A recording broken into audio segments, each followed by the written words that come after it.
The train wheels screeched against the rails as Clara pressed her face to the dust-covered window, watching the endless prairie roll by.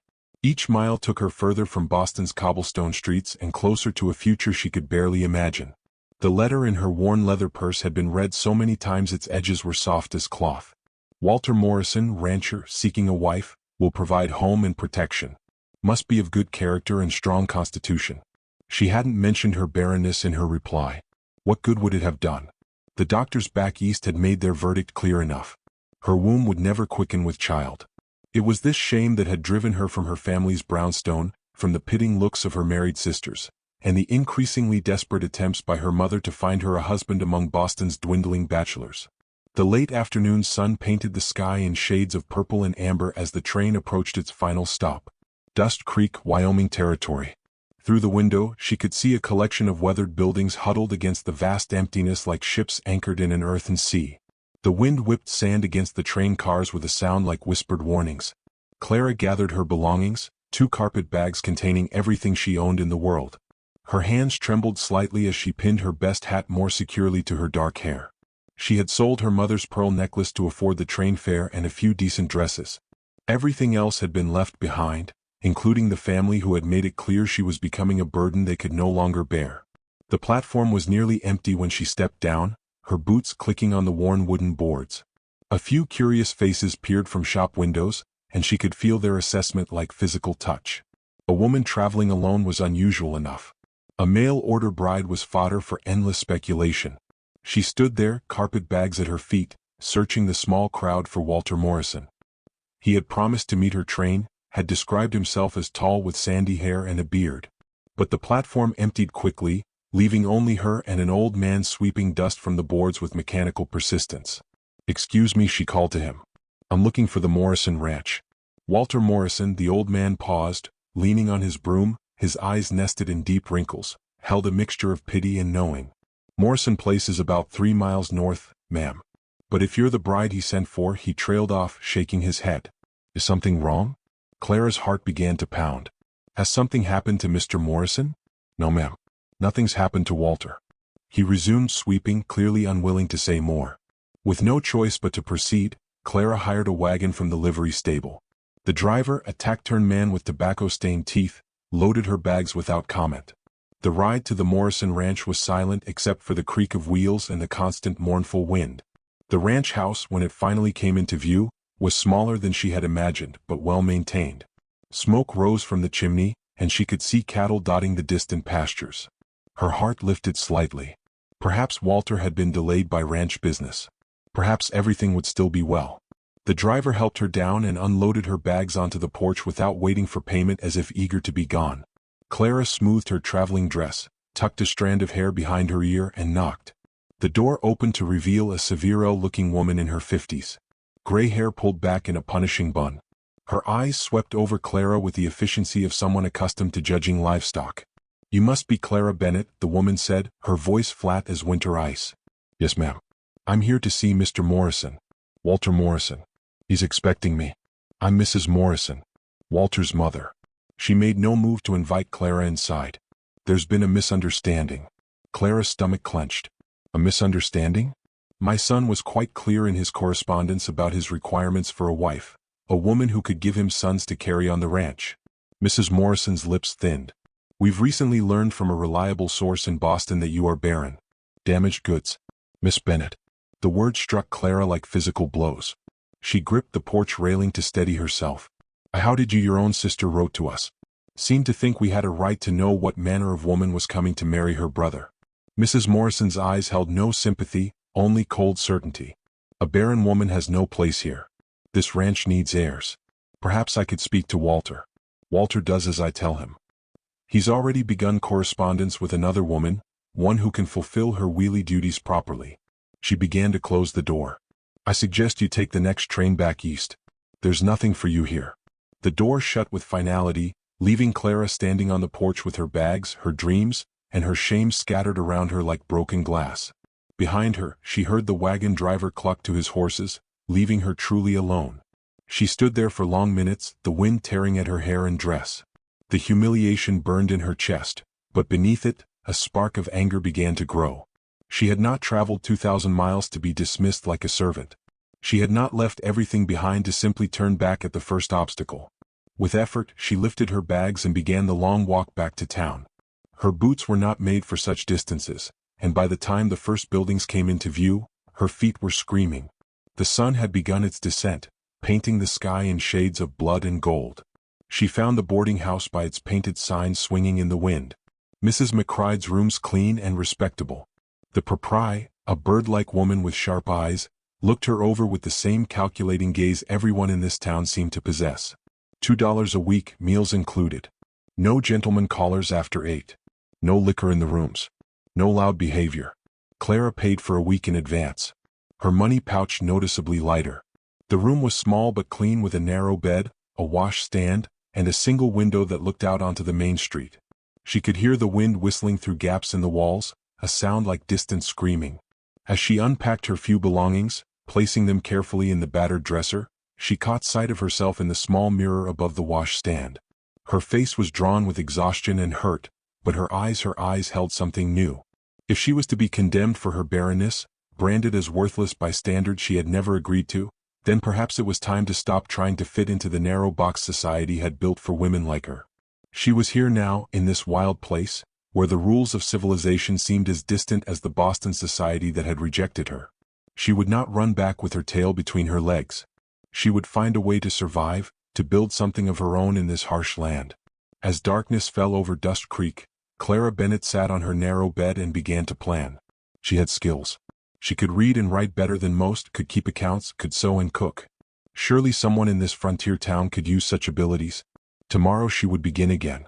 Not as a mail-order bride, not as a failed woman, but as herself, Clara Bennett, whole and unashamed. The wind continued its mournful song outside her window. But now it sounded less like a lament and more like a promise of freedom. She did not yet know that tomorrow would bring an encounter that would change everything, that two brothers named Luke and Levi Hartley would ride into town for supplies, or that her life was about to take a turn neither convention nor propriety could have predicted.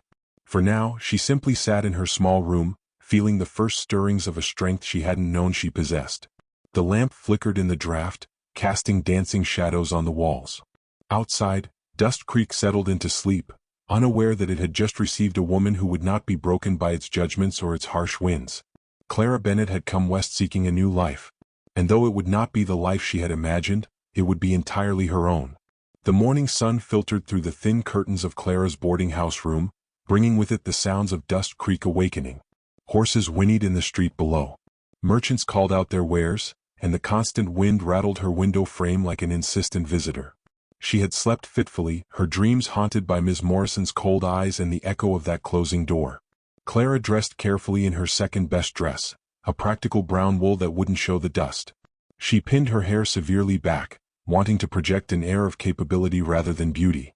Beauty, she had learned, only invited the wrong kind of attention for a woman in her position. The dining room of Mrs. McBride's was nearly empty when she descended. A few traveling salesmen hunched over their coffee, and an elderly woman in black nibbled at a piece of toast. Clara took a seat by the window, accepting the plate of eggs and biscuits that Mrs. McBride placed before her without comment. "Looking for work? Are you?" the proprietor asked, her sharp eyes missing nothing. "So you came in yesterday with traveling bags. The Morrison boy throw you over?" Clara's cheeks burned, but she kept her voice steady. "I find myself in need of employment." "Yes, thought so. His mother's a dragon. That one. Sent 3 girls packing in the last 2 years." Mrs. McBride poured coffee into Clara's cup. "The mercantile might need help. Or you could try the saloon." "I think not," Clara said quickly. "Suit yourself. But honest work is honest work out here. Can't afford to be too particular." After breakfast, Clara ventured into the dusty main street. The town was larger than it had appeared from the train, with a bank, a general store, a blacksmith, and various other establishments stretching for several blocks. She inquired at the mercantile first, but the owner, a Mr. Jameson, barely looked up from his ledgers to tell her he had no need for help. The pattern repeated at the bank, the hotel, even the small schoolhouse, where she thought her education might serve her well. Each rejection came with the same knowing look, the same quick glance that sized her up as the failed mail-orderer bride. News traveled fast in a town this size. By midday, her feet hurt and her spirits had sunk lower than the prairie horizon. She stood in the shade of the livery stable, debating whether to swallow her pride and inquire at the saloon when the sound of approaching horses made her look up. 2 men rode in from the north, their mounts kicking up small clouds of dust. Even from a distance, Clara could see they were twins. The same tall frames, the same dark hair visible beneath their wide-brimmed hats. But as they drew closer, the differences became apparent. One sat his horse with casual arrogance, his face animated as he called out greetings to townspeople. The other rode more quietly, his posture alert but contained. They dismounted in front of the general store, and Clara found herself unable to look away. Both men moved with the easy grace of those born to the saddle, but where one, the louder one, had an almost reckless energy, the other seemed to carry a stillness within him. Luke Levi, the store owner, emerged, grinning. "About time you boys came to town. Got that barbed wire you ordered?" "Good." The animated twin, Luke, apparently replied. "We'll need it before the winter storms hit." His gaze swept the street and landed on Clara. Something shifted in his expression, a sharpening of interest that made her pulse quicken. She turned away, pretending to examine the notices posted on the livery wall, but she could feel his attention like heat on her back. "Who's the lady?" she heard him ask the store owner. "The Bennett woman came in yesterday for Walter Morrison." The man's voice dropped, but not low enough. "Sent her packing, though. Damaged goods, they say." Clara's hands clenched into fists. She started to walk away, but a shadow fell across her path. Luke Hartley stood there, hat in hand, his brother a few steps behind. "Ma'am," Luke said, his voice carrying a hint of barely controlled wildness. "Luke Hartley. This is my brother Levi. We run the Double H ranch north of here." Up close, she could see his eyes were the color of winter sky, bright and challenging. His brothers were the same shade but calmer, like deep water. Clara nodded stiffly. "Mr. Hartley, gentlemen couldn't help but overhear you might be looking for work." Luke continued, ignoring the sharp look his brother gave him. "We could use someone at the ranch. Cooking, keeping house. Our last housekeeper lit out for California last month." "Luke," Levi said quietly, a warning in his voice. "What?" "We need help. She needs work." Seems straightforward enough. Clara looked between them, trying to read the undercurrents. "I appreciate the offer, but I don't think it would be appropriate. A woman alone with 2 unmarried men. We've got a separate cabin for household help." Levi spoke for the first time, his voice deeper than his brother's. "Rougher. You'd have your own space. We keep things proper at the Double H." She hesitated. Every instinct warned her against it. But what choice did she have? Her money would run out soon, and it was clear the town had already decided what she was worth. "I need to think about it," she said finally. Luke grinned, a flash of white teeth that transformed his face. "Fair enough. We'll be in town until tomorrow loading supplies. You can find us here if you decide." They touched their hats and moved away. But Clara noticed how Levi glanced back once, his expression unreadable. She stood there in the dusty street, her mind racing. It was madness to even consider it. But as she looked around at the closed faces of the townspeople, at the narrow prospects this place offered, she wondered if madness might not be preferable to slow starvation. That evening, as she picked at her dinner in the boarding house, the talk was all of the approaching storm. "Could be a bad one," Mrs. McCready said, eyeing the darkening sky through the window. "Early for snow, but this year's been unpredictable." Clara thought of the Hartley brothers, of their ranch somewhere out in that vast emptiness. She thought of Luke's reckless grin and Levi's quiet watchfulness. She thought of her dwindling funds and the cold reception she'd received everywhere in town. After dinner, she walked to the edge of town where the buildings gave way to endless prairie. The wind had picked up, carrying the scent of coming snow. Out there somewhere was a ranch where she might find work, where she might build something new. It was dangerous, possibly scandalous. But hadn't she already lost her reputation? What more did she have to lose? That night the wind howled like a living thing, rattling her window and sending drafts through every crack in the walls. Clara lay awake thinking. By morning, the first snowflakes had begun to fall, fat and lazy, but promising worse to come. She found the Hartley brothers at the general store, loading supplies into their wagon. Luke saw her first, his face lighting up. "Miss Bennett, come to a decision." "I have," she said, her voice steadier than she felt. "When do we leave?" Levi studied her for a long moment, then nodded slowly. "Better make it soon. This storm's going to be worse than it looks." As she hurried back to the boarding house to gather her things, Clara caught sight of several townspeople watching her with expressions of shock and disapproval. She heard one woman whisper to another, "The Morrison reject going off with those wild Hartley boys. Mark my words. No good will come of it." Clara lifted her chin and kept walking. Let them talk. She was done trying to fit into their narrow definitions of respectability. The storm was coming and she would meet it on her own terms. An hour later, she sat in the back of the Hartley wagon, her bags secured beside her as they headed north into the gathering storm. Luke drove while Levi rode alongside on his horse, keeping watch. The snow fell heavier now, beginning to obscure the landscape. "You sure about this?" Levi asked, pulling his horse close to the wagon. Clara met his gaze steadily.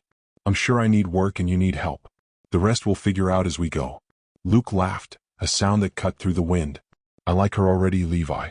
She's got spine."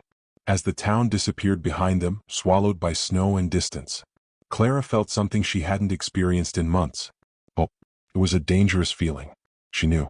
But as she watched the brothers navigate through the storm with practiced ease, she allowed herself to believe that maybe, just maybe, she had found a place where her worth wouldn't be measured by what her body couldn't do, but by what her hands and heart could build.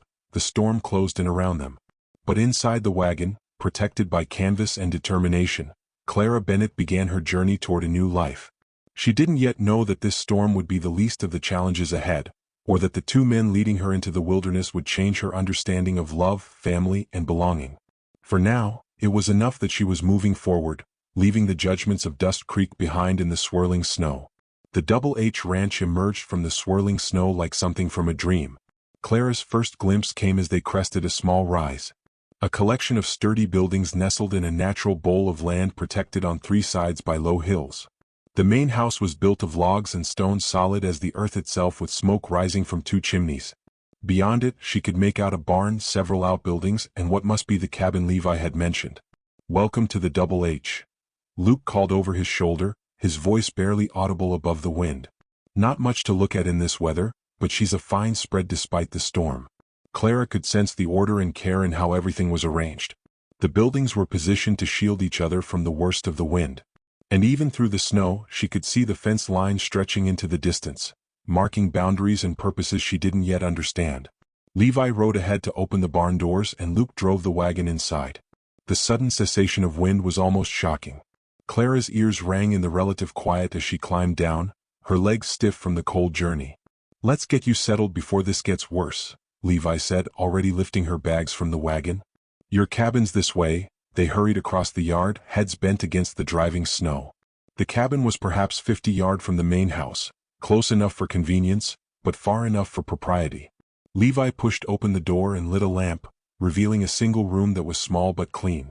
A bed with a colorful quilt, a small stove, a table and chair, and a dresser made up the furnishings. Simple, but after her cramped boarding house room, it felt almost luxurious.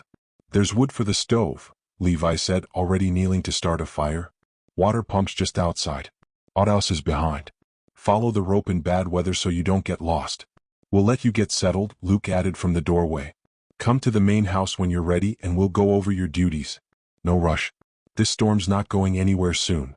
After they left, Clara stood in the middle of her new home, listening to the fire crackle to life in the stove. Through the single window she could see nothing but white. She was truly isolated now, cut off from town, from civilization, with only two strange men for company. The thought should have terrified her. Instead, she felt an odd sense of peace. She unpacked methodically, hanging her dresses on pegs, arranging her few personal items on the dresser. When the cabin had warmed enough, she changed from her travel clothes into a work dress and sturdy apron. If she was to be a housekeeper, she would look the part. The walk to the main house was an adventure in itself. The snow had drifted already, and she had to lift her skirts high to wade through. By the time she reached the door, she was breathless and covered in snow. Luke opened it before she could knock, grinning at her disheveled state. "Come in before you freeze solid. Levi's making coffee." The interior of the house surprised her. She had expected bachelor squalor, but while the furnishings were simple and masculine, everything was clean and well maintained. The main room served as both living area and kitchen, with a large stone fireplace dominating one wall. Doors led off to what must be bedrooms. Levi stood at the stove and the smell of fresh coffee filled the air. He glanced at her and something in his expression softened. "Warm yourself by the fire. This weather's not fit for man nor beast." Clara moved to the fireplace, holding her hands out to the flames. Now that she was here, inside their home, the reality of her situation struck her anew. She was alone with two men she didn't know, in a place where no one could hear her if she called for help. You're wondering if you've made a mistake, Levi said quietly, joining her by the fire with 2 cups of coffee. It's written all over your face. She accepted the cup gratefully, wrapping her cold fingers around it. Haven't I? A respectable woman doesn't do this. Respectable? Luke snorted from across the room. That's town talk out here. Respectable means you work hard, keep your word, and don't steal your neighbor's cattle. Everything else is just gossip. My brother's right in his own crude way. Levi said, we judge differently out here. We have to. He studied her over his coffee cup. What we need to know is, can you cook? Can you keep house? And can you handle the isolation? The rest is nobody's business but ours. Clara straightened her shoulders. I can cook plain food. Nothing fancy. I can clean and mend and do laundry. As for isolation, she looked toward the window where the storm raged on. I've been isolated all my life, Mr. Hardley. At least here it's honest. Something passed between the brothers. A silent communication born of years together. Luke nodded slightly and Levi set down his cup. Then let's go over your duties, he said. We're not looking for fancy, just good, filling meals and basic housekeeping. We take care of our own rooms and we don't expect you to wait on us hand and foot. You'll have Sundays to yourself and we pay $20 a month plus board. It was generous, more than she'd hoped for. That's very fair. When do I start? How about tomorrow? Luke suggested. Give yourself today to settle in. Get your bearings. We can manage one more night of Levi's cooking. My cooking's fine, Levi protested mildly. Your cooking's fit for cattle drives, not civilized folks. Luke shot back, but there was affection in his voice. Clara found herself smiling at their banter. What time do you typically take your meals? We're up before dawn, Levi said. Breakfast around 5:30. Dinner at noon. Supper when the work's done. Usually about 6 o'clock. Nothing complicated at breakfast. Coffee, biscuits, eggs if we have them, meat. Dinner's the big meal. They went over more details where supplies were kept, how to work the temperamental stove, the weekly routine of bread baking and laundry. Through it all, Clara noticed how the brothers moved around each other with practiced ease, how they finished each other's sentences, how different they were despite their identical faces. Luke was like fire, quick, bright, unpredictable. He gestured when he talked, laughed easily, and his energy seemed barely contained by the walls around them. Levi was earth-solid, steady, thoughtful. He spoke less but watched more, and Clara had the feeling very little escaped his notice.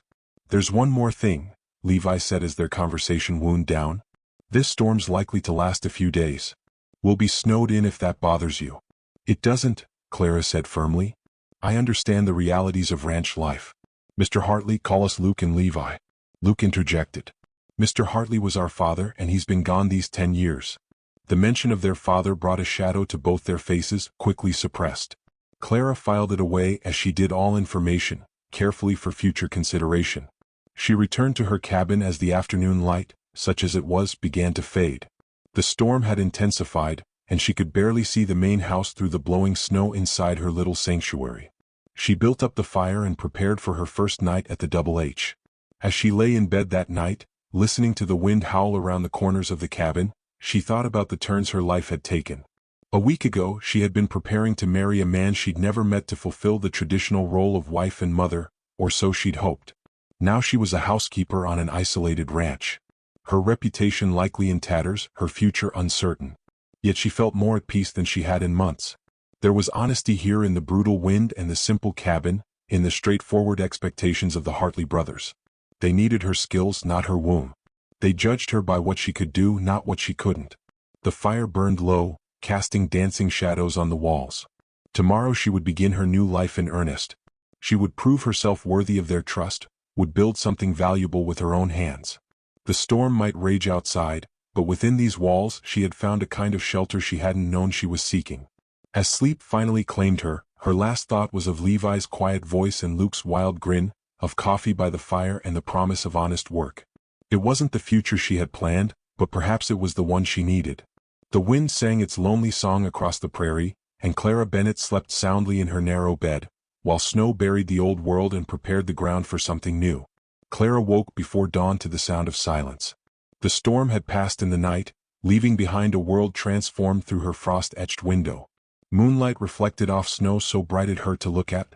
She dressed quickly in the cold, her breath misting in the air, and built up the fire before venturing outside. The path to the main house had been obliterated by drifts, some as high as her waist. She struggled through them, her skirts quickly becoming soaked and heavy. By the time she reached the kitchen door, she was panting and red-faced. "You should have waited," Levi said, opening the door before she could knock. "I was coming to shovel a path." "I'm perfectly capable of managing snow," Clara replied, though her chattering teeth somewhat undermined her dignity. "Never said you weren't." He stepped aside to let her in. "But there's no sense making things harder than they need to be." The kitchen was already warm, and Luke sat at the table, nursing a cup of coffee. "Morning, Miss Clara.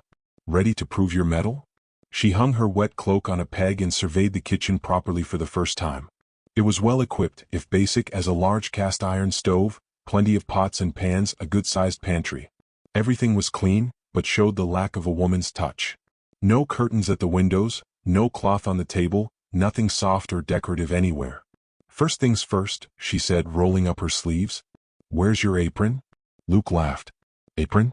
We just try not to spill." Clara shook her head and made do with a dish towel tucked into her waistband. She found the coffee pot still hot, poured herself a cup, and began exploring the pantry. Well stocked with basics: flour, lard, salt pork, dried beans, preserves. She could work with this. Within an hour she had biscuits in the oven, salt pork sizzling in a pan, and eggs cooking gently in the grease. The brothers watched her work with something approaching awe. "Where'd you learn to move around a kitchen like that?" Luke asked. "My mother believed every woman should know how to keep house regardless of her station," Clara replied, flipping the meat with practiced ease. "I spent many hours in our kitchen, much to her dismay. She thought it beneath me." "Nothing beneath anyone in honest work," Levi said quietly. They ate in appreciative silence, and Clara felt a flutter of pride at their obvious enjoyment. When they finished, both men started to rise, presumably to begin their day's work. "The cattle," Levi said. "We need to check the herd, make sure they weathered the storm. Might be gone most of the day. I'll have dinner ready at noon." Clara promised something hot and filling. After they left, she attacked the kitchen with military precision. Windows were washed, floors swept and mopped, every surface scrubbed until it gleamed. She found their stores of root vegetables in the cold cellar and decided on a hearty stew for dinner. As she worked, she hummed softly, an old hymn from her childhood. The simple tasks soothed her in a way her complicated life in Boston never had. There she had been constantly aware of what she lacked, of the pitying looks and whispered conversations. Here she was simply Clara doing work that mattered. The men returned at noon, stamping snow from their boots and bringing with them the scent of cold air and hard work. Their face lit up at the smell of her stew. "Lost 2 head in the storm," Levi reported as they ate. "Could have been worse. Found them in a drift near Skeleton Ridge," Luke added. "Fool cattle. You'd think they'd know better by now." Clara listened to their talk of ranch business, filing away terms and places she didn't yet understand. After dinner, they headed back out and she turned her attention to the rest of the house. The main room was straightforward enough, but she hesitated at the bedroom doors. Levi noticed her uncertainty when he came back for something he'd forgotten. "Our rooms," he said simply. "You don't need to bother with them unless we ask. But the cleaning we manage." He paused, studying her. "This isn't about propriety, Miss Clara. It's about boundaries, yours and ours." She nodded, understanding more than he'd said. In this house, on this ranch, they would create their own rules, their own ways of living that had nothing to do with what society expected.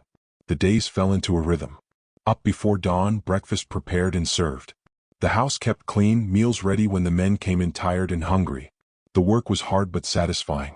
Her hands, soft from years of Gentile life, developed calluses. Her back ached from hauling water and scrubbing floors. But every night she slept deeply and dreamlessly. A week into her employment, she woke to find fresh milk on her doorstep. Levi had milked the cow before dawn so she'd have cream for the coffee. A few days later, Luke repaired the loose board in her cabin floor without being asked. Small kindnesses that spoke louder than words. She learned their preferences without asking. Luke liked his coffee strong enough to float a horseshoe, while Levi preferred his with a touch of sugar. Luke would eat anything put before him with enthusiasm, while Levi had a weakness for pie that he tried to hide. She filed these details away and adjusted accordingly. One evening as she served supper, Luke said abruptly, "Heard in town you were educated. That true?" "I attended Miss Peton's Academy for Young Ladies," Clara replied carefully. "Though I'm not sure how much use French and watercolors are out here." "Can you do figures?" Levi asked. "Read and write." "Well, of course." The brothers exchanged another of their silent communications. "We've been keeping the ranch books ourselves," Levi explained. But neither of us has much head for it. Would you consider taking that on? We'd pay extra, of course. Clara felt something warm bloom in her chest. They were offering her more than money. They were offering trust, responsibility, a place of real value in their operation. I'd be honored. That night, Luke brought out the ledgers and she winced at the state of them. Good Lord, did you record these entries with your feet? Luke laughed, unashamed. Told you we needed help. She spent the next several evenings at the kitchen table, oil lamp burning late, bringing order to chaos. The brothers would sit nearby. Luke cleaning tack or mending harness. Levi reading one of his well-worn books. The domesticity of it made her heart ache in ways she didn't want to examine too closely. One night, as she puzzled over a particularly eyelable entry, Levi sat down his book. Can I ask you something? She looked up. Wary, I suppose. Why did you really come west? The whole mail-order bride story doesn't fit. You're educated, refined. You could have found a position in Boston, even with he trailed off. Even barren, Clara finished quietly. Perhaps, but every position would have come with pity, with whispers, with constant reminders of what I am, or rather what I'm not. She set down her pen. I came west to escape those definitions, to be something more than a failed woman. You're not failed, Luke said fiercely from across the room. You're worth 10 of those town hens who look down their noses at everything. Luke, Levi warned. What? It's true. She works harder than anyone I've known. Keeps a better house than Ma ever did and doesn't complain when we track in half the ranch on our boots. Clara felt tears prick her eyes. Thank you, she whispered. Don't thank us for speaking truth, Levi said. Just keep being who you are. Later, walking back to her cabin under stars so bright they seemed to pulse, Clara reflected on how much had changed in such a short time. She had found work, yes, but more than that. She had found a place where her worth wasn't measured by her womb, but by her hands and mind and heart inside her cabin. She prepared for bed, noting with amusement that someone, Luke, probably had stacked extra wood by her stove. These men, these rough ranchers who the town gossips called wild, showed her more genuine respect than all of Boston society combined. As she drifted towards sleep, she heard wolves howling in the distance, their calls echoing across the frozen landscape. Once the sound would have frightened her. Now it seemed fitting. Wild creatures calling to each other across the darkness, making their own rules in a land that demanded nothing less than everything you had to give. Tomorrow would bring more work, more small victories, more moments of connection with the two men who had given her shelter in more ways than one. But tonight, Clara Bennett fell asleep with something she hadn't felt in years. The bone-deep satisfaction of being exactly where she belonged. The second blizzard came without warning on a Tuesday evening. Clara had just finished cleaning up after supper when the wind suddenly picked up, rattling the windows with renewed fury. Luke, who had been about to head out to check on the horses, paused at the door. That doesn't sound good, he muttered, peering through the glass. Can't see past the porch. Levi joined him, frowning at the wall of white outside. This is worse than the last one. We better bring in more wood and check the livestock while we still can. I'll help, Clara said, reaching for her cloak. No. Both brothers spoke in unison, then looked at each other in surprise. The path between here and your cabin will be gone in minutes, Levi explained. You'd best stay here tonight. Take my room. I'll bunk with Luke. Clara's hand stilled on her cloak. Stay here overnight. The impropriety of it made her cheeks burn, but the practical part of her knew they were right. She could hear the wind growing stronger by the moment. I thank you, she managed. Let me help with the wood at least. They worked quickly, bringing in armload after armload while the storm built around them. By the time they finished, all three were covered in snow and breathing hard. The world beyond the windows had disappeared entirely into a howling white void. Well, Luke said, shaking snow from his hair. Looks like we're stuck together for a while. Clara busied herself making coffee, needing something to do with her hands. The reality of the situation was setting in. She would be spending the night under the same roof as two unmarried men if anyone in town knew. Stop fretting, Levi said quietly, appearing at her elbow. Nothing improper is going to happen. We're just three people waiting out a storm. I know, she said, though her hands trembled slightly as she poured the coffee. It's just nothing. You're safe here, Clara. Safer than you'd be trying to make it to your cabin in this mess. It was the first time he'd used her given name without the miss attached, and something about it steadied her. She distributed the coffee, and they settled around the fire, listening to the storm rage outside. Reminds me of the winter of '79, Luke said, stretching his long legs toward the flames. Remember, Levi? We got snowed in for near a week. Lost half the herd that year, Levi replied grimly. P was furious. P was always furious, Luke muttered, and Clara caught the sharp look his brother gave him. An uncomfortable silence fell, broken only by the crackling fire and howling wind. Clara sensed old pain here, wounds not fully healed. Tell me about the ranch, she said, hoping to ease the tension. How long have you had it? Our father started it back in '68, Levi said after a pause. He was a hard man. Believed in building something lasting no matter the cost. He built it all right, Luke added, his usual cheerfulness absent. Built it on our backs and Ma's tears. Luke, what? She should know what kind of place she's living in. This ranch was paid for in more than money. Clara sat down her cup carefully. Your mother died when we were 15, Levi said softly. Worn out, the doctor said. But we knew better. P worked her into the ground, same as he tried to do to us. Only we were too stubborn to die, Luke said with a bitter laugh disappointed him. Something fierce. The pieces were falling into place. The hardness in their eyes sometimes, the way they worked together like they'd learned to depend only on each other, the absence of softness in this house.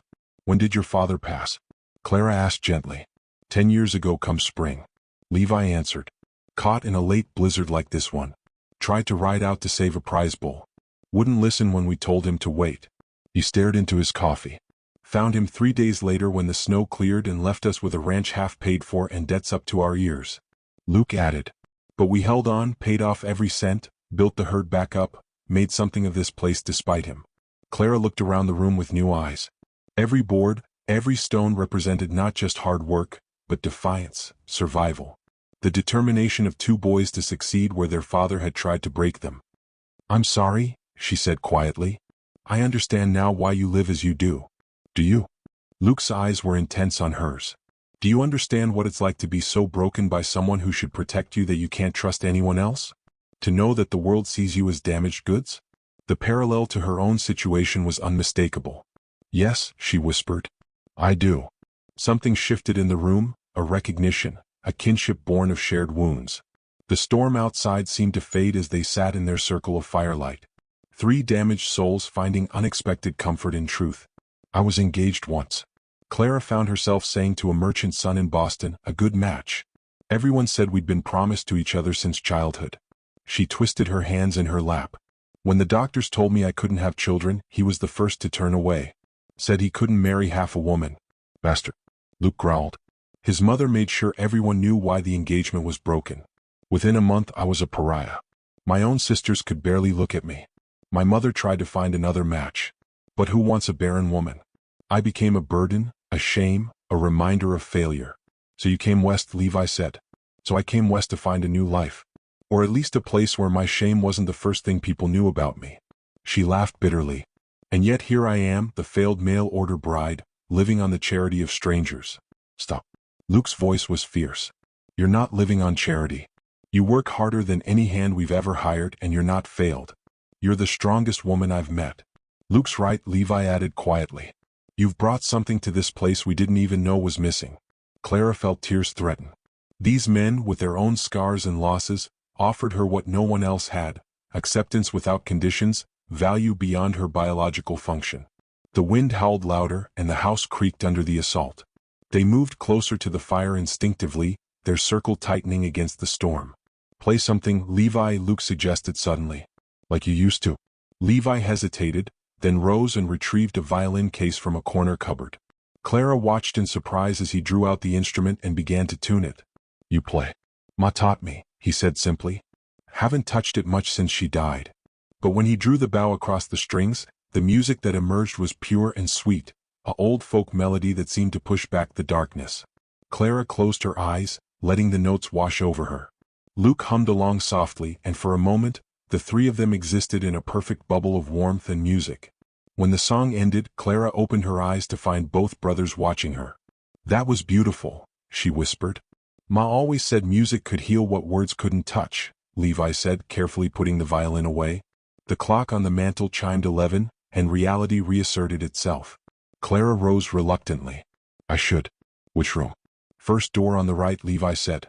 There are clean sheets in the chest. She paused at the doorway looking back at them. Thank you for everything.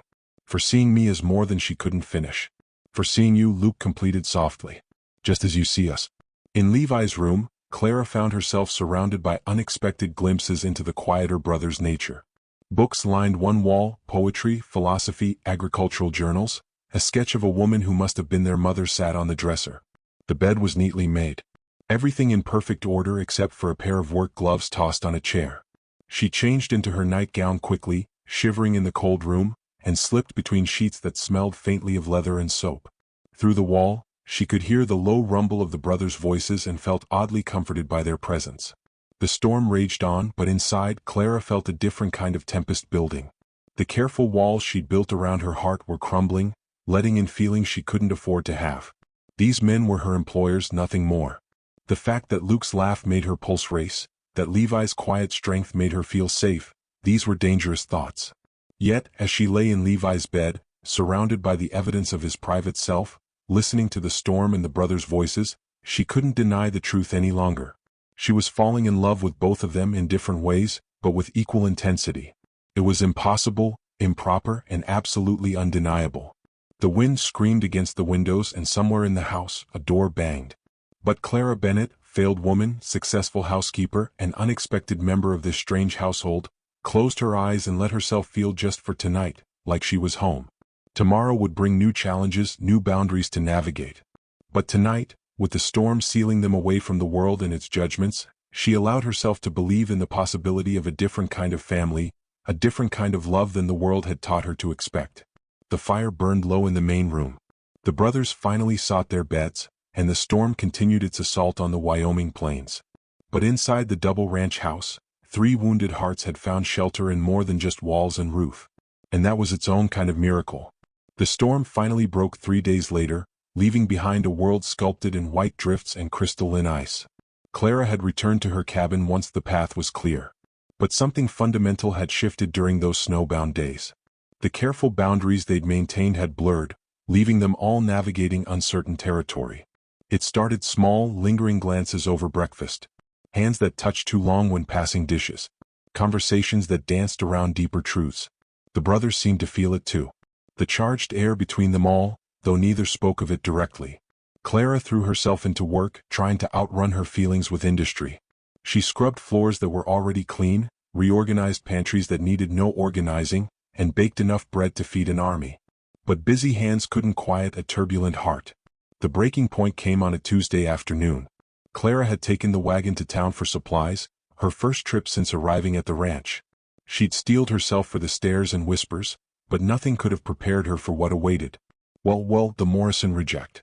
Clara turned from the mercantile counter to find 3 women she recognized from her first day in town. Mrs. Morrison stood at their center, her face pinched with disapproval. Mrs. Morrison, Clara acknowledged stiffly, turning back to her purchases. I hear you've taken up residence with the Hartley brothers, another woman said, her voice dripping false concern. My dear, have you no shame at all? I'm employed as their housekeeper, Clara said evenly. There's no shame in honest work. Housekeeper. Mrs. Morrison scoffed. Is that what they're calling it now? Living alone with 2 men? No chaperone, no propriety. You've sunk even lower than I thought possible. Clara's hands clenched on the counter. I'm earning my living respectably. Respectably? The third woman laughed shrilly. The whole town knows what goes on at that ranch. Those wild Hartley boys and their arrangements. And now you've joined their depravity. That's enough. Clara whirled to face them, her composure finally cracking. You know nothing about those men or about me. You judge from ignorance and spite. We judge from decency. Mrs. Morrison interrupted something you clearly lack. Bad enough you came here under false pretenses, barren and useless. Now you parade your sin for all to see. The words hit like physical blows. Clara felt her face burn, her hands tremble around them. Other shoppers had stopped to stare, drinking in the drama. The only sin here, Clara said, her voice shaking with fury, is your cruelty. Your son was happy enough to take a bride sight unseen until you poisoned him against me. You speak of decency while spreading vicious gossip. You everything all right here, Miss Clara? Luke's voice cut through her tirade. He stood in the doorway, his face carefully neutral, but his eyes hard as flint behind him. Levi's larger frame blocked most of the light. Mr. Hartley, Mrs. Morrison said coldly. We were just explaining to Miss Bennett the impropriety of our situation. Were you now? Luke stepped forward, and something in his movement made the women step back. Funny thing about propriety, ma'am. Seems to me it should include not attacking a lady in public. She's no lady, one of the women muttered. The temperature in the store seemed to drop 10 degrees. Levi moved past his brother, his quiet presence somehow more menacing than any threat. Miss Bennet has brought nothing but respectability to our home, he said, his deep voice carrying clearly. She works harder than anyone I know, keeps honest books, and has never given anyone cause to question her character, which is more than I can say for gossips who have nothing better to do than spread poison. You defend her because she's warming your beds. Mrs. Morrison spat. The whole town knows. The whole town knows nothing, Luke interrupted, his jovial nature entirely absent. But they're about to learn something. Any merchant who serves these ladies custom won't get ours. And I believe we're your biggest account, aren't we?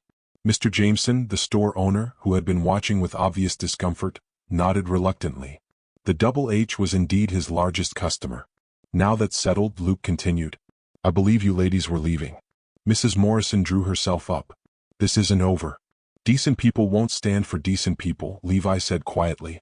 Mind their own business? Now get out before I forget my manners entirely. The women fled, their outrage trailing behind them like perfume. Clara stood frozen, humiliation and gratitude warring in her chest. Come on, Luke said gently, taking her elbow. Let's get you home. The ride back was silent except for the creak of wagon wheels. Clara sat between the brothers, fighting tears of rage and shame. Everything the women had said was true. In its way, she was living with two unmarried men. She had feelings for them that went far beyond what was proper. She was, by society's standards, ruined. Stop it, Levi said suddenly. Stop what? Believing they're poison. I can see it in your face. But they're right. Clara burst out. I am living in sin by any reasonable standard. I have destroyed what little reputation I had left. I'm exactly what they say. Luke pulled the wagon to an abrupt halt. Now you listen to me. Clara Bennet. You're the finest woman I've ever known. You came out here with nothing but courage and hope. You've made our house a home for the first time since Ma died. You've shown us kindness when the world showed us nothing but hardness. If that's sin, then I'll be damned gladly. Luke, I'm not finished. He turned to face her fully, his blue eyes blazing. You want to know what's really improper? It's letting shallow people make you feel worthless. It's accepting their narrow definitions of what a woman should be. It's dimming your light because they can't stand to see it shine. Levi's hand covered hers where it rested on the seat. We should have warned you. Town's been gossiping about us for years. Bachelor brothers living alone, keeping to ourselves. They've made up all sorts of stories. What kind of stories? Clara asked, though she thought she could guess.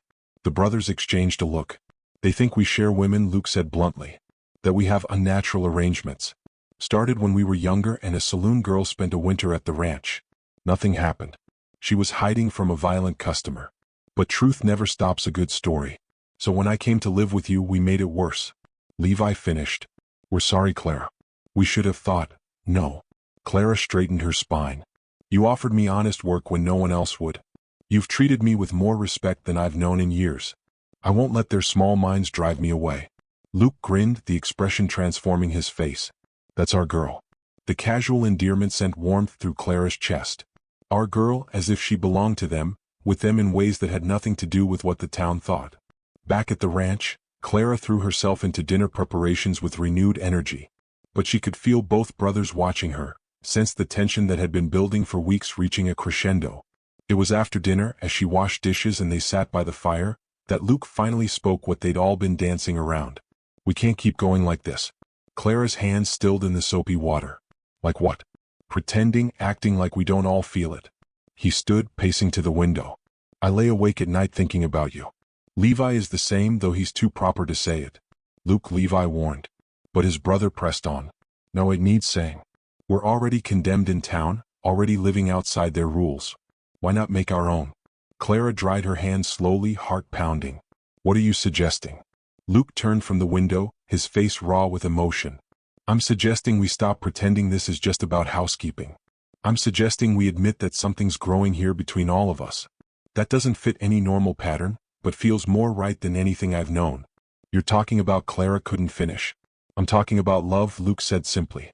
The kind that doesn't follow rules or expectations. The kind that just is. Levi stood slowly, moving to stand beside his brother. He's right. I've tried to deny it. Tried to keep proper boundaries, but every day you become more essential to us. Not as our housekeeper, as Clara, as the woman who's brought light back to this place. Clara felt tears spill over. You don't understand. I can't give you children. I can't be a proper wife to either of you. I'm perfect, Levi interrupted. You're perfect as you are. We don't need children. We don't need proper. We need you, both of us, Luke added softly. If you'll have us, not in any way the world would understand or approve, but in our way, the three of us, making our own family. Clara looked between them. Luke with his wild hope. Levi with his quiet certainty. Everything she'd been taught said this was wrong, impossible, shameful. But everything she'd been taught had also told her she was worthless without a womb that worked. That her only value lay in what she could produce for a husband. These men offered her something different. A love that didn't demand she be anything but herself. A family built on choice rather than duty. A life outside the narrow confines of propriety, but filled with more genuine respect than she'd ever known within them. The town will crucify us, she whispered. Let them, Luke said fiercely. We'll face whatever comes, Levi added together. Clara took a shuddering breath. Then, with the courage that had brought her west in the first place, she stepped forward into their waiting arms, into a future that broke every rule but promised something better than conventional happiness. Outside, night fell over the Wyoming plains, vast and wild and free. Inside, three hearts began to write their own story, one that the narrow minds of Dust Creek could never understand but couldn't diminish.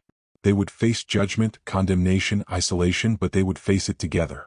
And in that togetherness, find a completeness none of them had dared hope for.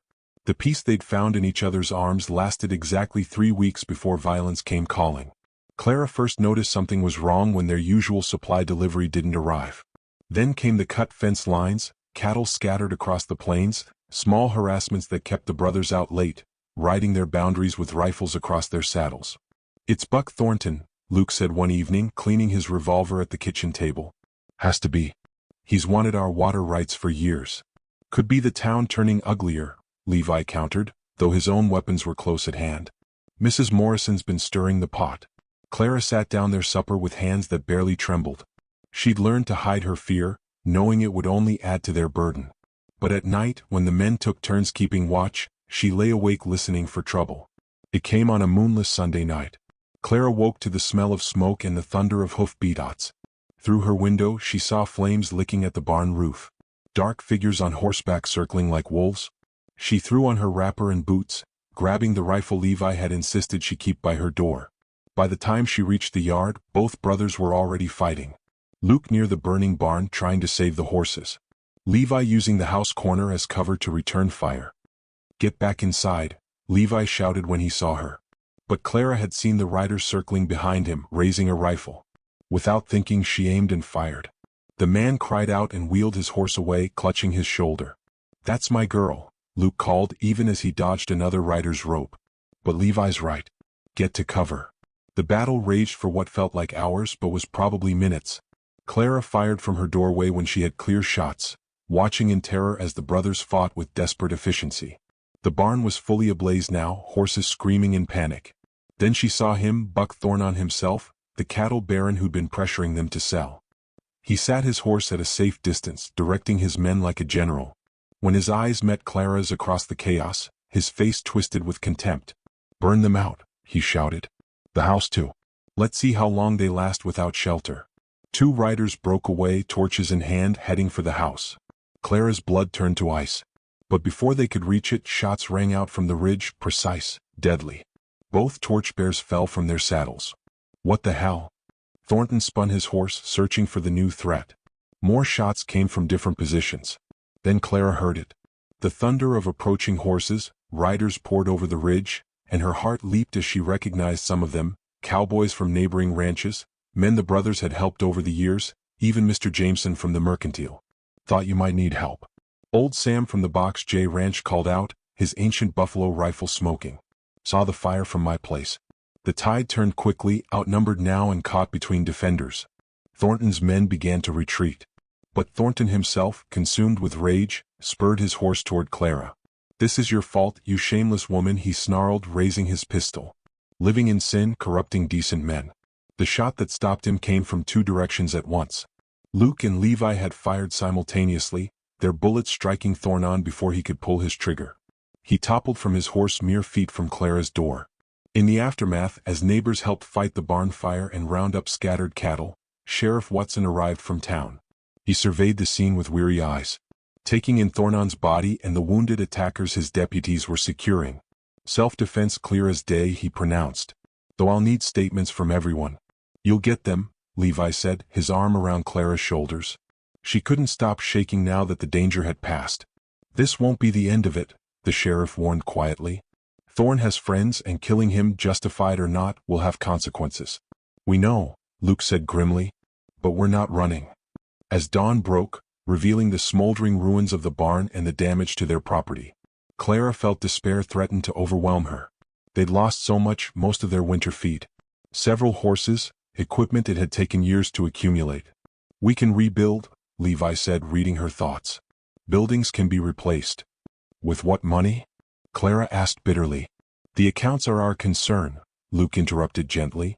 You're safe. We're all safe. That's what matters. Their neighbors, led by old Sam, organized a barn raising for the following week. Men who'd kept their distance before now stepped forward, apparently deciding that whatever their opinions on propriety, the Hartleys didn't deserve to be burned out. But not everyone felt that way. 3 days after the attack, Clara was checking on the injured horses when she heard riders approaching. Her hand went to the pistol she now carried always, but relaxed when she recognized the sheriff. He wasn't alone. A well-dressed man with cold eyes accompanied him, along with 2 others who had the look of lawyers. Miss Bennett, the sheriff said uncomfortably. This is Mr. Aldrich from the Territorial Authority. He's here about the situation. What situation? Clara asked, though her heart sank. Aldrich dismounted with prissy precision. The moral situation, Miss Bennett. I've received numerous complaints about the ungodly arrangement here. 3 adults, unmarried, living in sin. I live in my own cabin. Clara interrupted. I'm employed as a housekeeper. Please. Aldrich's smile was thin as paper. We all know what you are to these men. And now violence has come from it. A prominent citizen dead. Thornton attacked us, Clara protested. He tried to burn us out. So you say, but a man of his standing, driven to desperate measures by the affront to decency your arrangement represents. Aldrich shook his head. The territory cannot allow such flagrant immorality to continue. Luke and Levi emerged from the temporary shelter they built for the horses. Drawn by raised voices, their faces darkened as they took in the scene. What's this about? Levi demanded. Mr. Aldrich is suggesting our living arrangement caused Thornton's attack, Clara said, her voice steady despite her fury. Luke laughed harshly. Thorne wanted our water rights. He'd been pressuring us for years. This has nothing to do with Clara. Nevertheless, Aldrich continued smoothly. The territory has authority to act when moral decay threatens the peace. You have 2 choices. Miss Bennett leaves immediately. Or you face charges of maintaining a disorderly house. A disorderly? Luke stepped forward. But Levi caught his arm. And if we refuse both options, Levi asked quietly, then I'll return with federal marshals to arrest all 3 of you. The scandal alone will ruin you regardless of conviction. Aldrich's smile widened. Though I'm confident we could achieve that too. Juries tend to frown on such blatant sin. Clara felt the ground shift beneath her feet. They'd survived the physical attack only to face this bureaucratic one. She looked at the brothers, saw the fury and frustration in their faces, and made her decision. I'll go, she said quietly. No, both brothers spoke at once. I won't be the cause of your ruin. Clara continued, her heart breaking with each word. You built something here. I won't let them destroy it because of me. Clara, please. Luke's voice cracked. We'll fight this. Well, you'll lose. She turned to Aldrich. I need time to pack my things. You have until tomorrow noon, he said with satisfaction. I'll return to ensure you've departed. After they left, Clara stood frozen between the 2 men who'd come to mean everything to her. The silence stretched, heavy with unspoken pain. We're not letting you go, Levi said finally. You have to, Clara touched his face gently. Then Luke's. I won't let them cage you because of me. You're meant to be free, both of you. Not without you, Luke said desperately. Clara, we need you. The ranch needs you. We're nothing without. You're everything, Clara interrupted. You were before I came. You will be after. And someday when the world is different, maybe. No.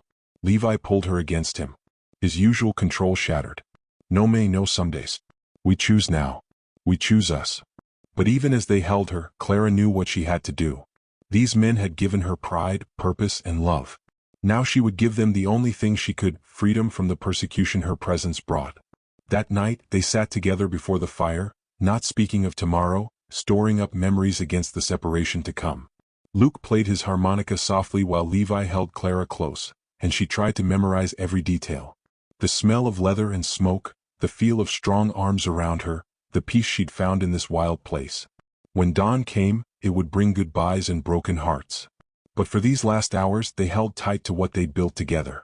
A love that defied convention, but had been more true than anything society deemed proper. The fire burned low. The night stretched on, and three hearts prepared to shatter for the sake of survival in a world that had no place for their kind of love.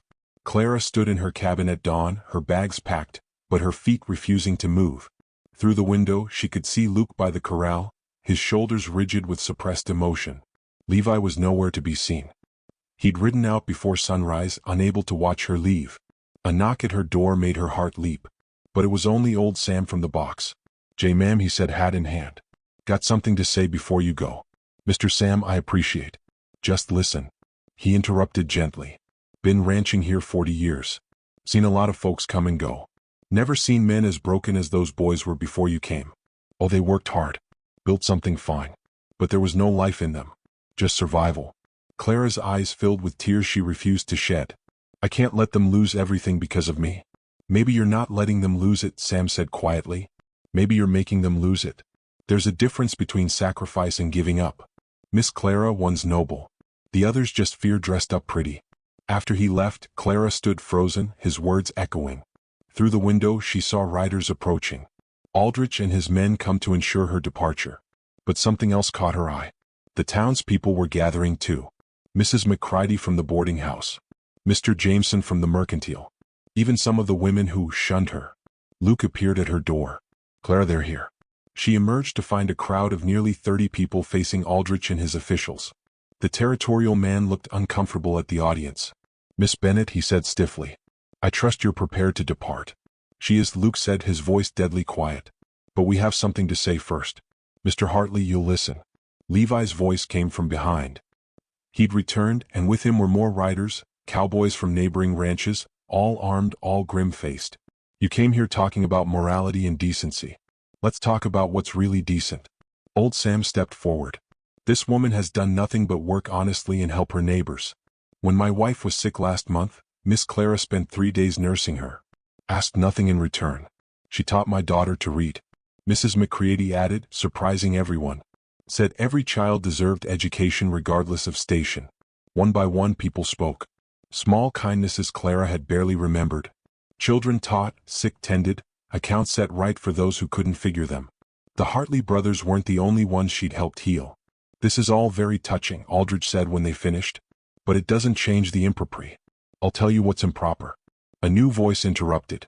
Sheriff Watson pushed through the crowd, a paper in his hand. "Using territorial authority to pursue a personal vendetta. Took some digging, but turns out Mr. Aldrich here is Buck Thornton's cousin. Funny how he didn't mention that." The crowd murmured angrily. Aldrich's face flushed. "That has nothing to do with it, has everything to do with it," the sheriff continued. "You're not here about morality. You're here for revenge. And that's not just improper. It's illegal. Abuse of authority. Conflict of interest. Take your pick. You can't prove." "Already wired the territorial capital," Watson said calmly. "They're very interested in reviewing your recent activities. Seems this isn't your first questionable intervention." Aldrich looked around at the hostile faces, his confidence cracking. "This isn't over," he snarled. "You can't protect them forever." "Maybe not," Levi said, stepping forward. "But we can protect ourselves. Clara, I have something to ask you." To everyone's shock, he dropped to one knee. "Clara Bennett, will you marry me?" Before she could respond, Luke knelt beside his brother. "Will you marry us both?" "Not in law. We know that's impossible, but in truth.